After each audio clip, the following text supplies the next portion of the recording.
Shalom Bapak Ibu Saudara sekalian dimanapun Anda berada. Pada saat ini tentunya kita bersyukur oleh karena kita dapat dipertemukan kembali di waktu yang indah dan diberkati ini. Pada saat ini kita akan pelajari akan pelajaran sekolah Sabat. Pelajaran yang kelima dalam triwulan yang keempat dengan judul Orang Asing di Pintu Gerbangmu.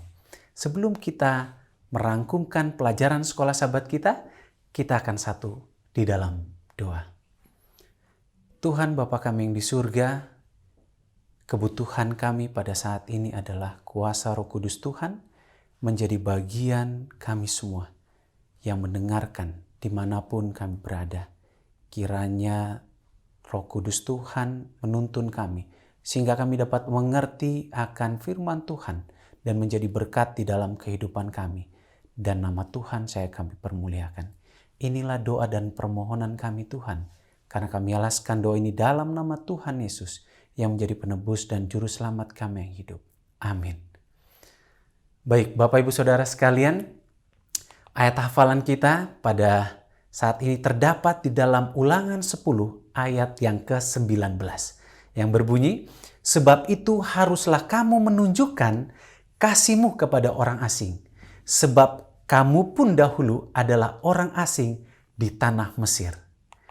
Baik, seperti yang kita pelajari, pelajaran pekan lalu, ketika ditanyakan oleh seorang ahli Taurat tentang hukum yang terutama. Kasihilah Tuhan Allahmu dengan segenap hatimu dan dengan segenap jiwamu dan dengan segenap akal budimu dan dengan segenap kekuatanmu. Dan yang selanjutnya, kasihilah sesamamu manusia seperti dirimu sendiri. Ini adalah penting yang kita akan pelajari sepanjang pelajaran ini. Tidak ada hukum yang lebih besar daripada perintah-perintah ini. Yesus menghubungkan kasih kepada Allah dan kasih kepada manusia dalam satu perintah. Dan perintah itu adalah yang terbesar yang kita sudah mengetahui bersama. Sekali lagi, Yesus tidak datang dengan sesuatu yang baru. Sesuatu yang belum pernah didengar oleh orang Yahudi.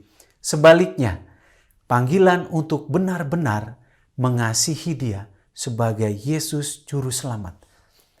Ide tentang mengasihi sesama dan mengasihi orang lain sebagai satu cara untuk mengekspresikan cinta kita kepada Allah. Yang tentunya kita dapat lakukan itu dalam kehidupan sehari-hari. Sunatlah hatimu. Musa melemparkan loh batu yang berisi 10 perintah Tuhan. Sebuah tanda yang menunjukkan perjanjian yang rusak. Menunjukkan rasa jijik yang terhadap kejahatan mereka itu, ia melemparkan kedua loh batu itu. Dan kedua-duanya hancur di hadapan semua orang. Dan dengan demikian mengartikan bahwa sebagaimana mereka telah menghancurkan perjanjian mereka dengan Allah, demikian juga Allah telah menghancurkan perjanjiannya dengan mereka. Kalau kita melihat sunat adalah di dalam pelajaran sekolah Sabat kita sebuah tanda dari perjanjian. Tetapi itu hanyalah sebuah tanda secara luar saja. Yang Allah inginkan adalah hati mereka, yaitu pikiran mereka, emosi mereka, kasih mereka yang dapat diubahkan. Gambaran tegar tengkuk yang diberikan secara sederhana menunjukkan bagaimana keras kepalanya mereka yang dinyatakan dalam ketidakrelaan mereka untuk menuruti Tuhan. Dan pada dasarnya di sini dan di mana saja Tuhan menyuruh mereka untuk berhenti dengan kesetiaan mereka yang terbagi dan melayani Dia dengan segenap hati dan jiwa mereka. Mengasihi orang asing. Yahweh adalah Allah dari segala Allah dan Tuhan dari segala Tuhan. Pemerintah dan penopang yang berkuasa atas segala ciptaan. Terdapat dalam Kolose 1 ayat 16 dan 17. Tetapi Dia juga peduli terhadap anak yatim, janda dan orang asing, Dan dia menunjukkan kepedulian itu dengan memenuhi kebutuhan fisik mereka yang mendesak. Dan sama seperti aku mencintai mereka, kamu harus mencintai mereka. Ini adalah satu tuntutan-tuntutan perjanjian dan sebuah hal yang penting juga di dalam kehidupan kita. Bagaimana kita dapat menjangkau orang-orang di sekitar kita. Sebab kamu pun dahulu adalah orang asing di Mesir. Tuhan menginginkan kepada bangsa Israel, mengingatkan di mana mereka pernah dahulunya berada dan apa kondisi mereka sebelumnya. Yaitu bahwa mereka dulunya adalah orang asing di tanah orang. Nasihat kepada bangsa Israel tentang bagaimana mereka memperlakukan orang yang terbuang tentu saja bukanlah norma yang dipraktikkan di dunia kuno. Di mana orang buangan pada waktu itu bisa diperlakukan tidak lebih baik daripada binatang. Sebaliknya, bangsa Israel diminta untuk menjadi berbeda. Sehingga orang-orang lain dapat melihat siapa Tuhan yang mereka sembah. Begitu juga dengan masing-masing kita, saudara dan saya. Tuhan meminta kita berbeda. Oleh karena pada saat kita melakukan sesuatu yang berbeda di dalam kehidupan kita, maka orang lain akan melihat Tuhan yang kita sembah itu adalah Tuhan yang luar biasa. Tuhan yang memiliki kebenaran di atas dunia ini. Menghakimi dengan benar sebagai orang percaya, kita telah dipanggil untuk merefleksikan karakter Allah. Ketidakadilan ini yang bisa terjadi di mana saja. Di mana saja kita dapatkan. Di dalam dunia saat ini banyak orang yang merasakan ketidakadilan. Tetapi pada saat ini kita dituntut untuk berlaku adil kepada sesama kita. Bagaimana Anda dapat menjadi kudus dan di saat yang sama salah memperlakukan orang lain. Tentu Anda tidak bisa melakukan itu.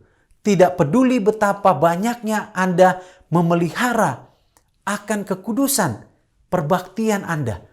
Tidak peduli berapa banyak Anda berikan kepada gereja.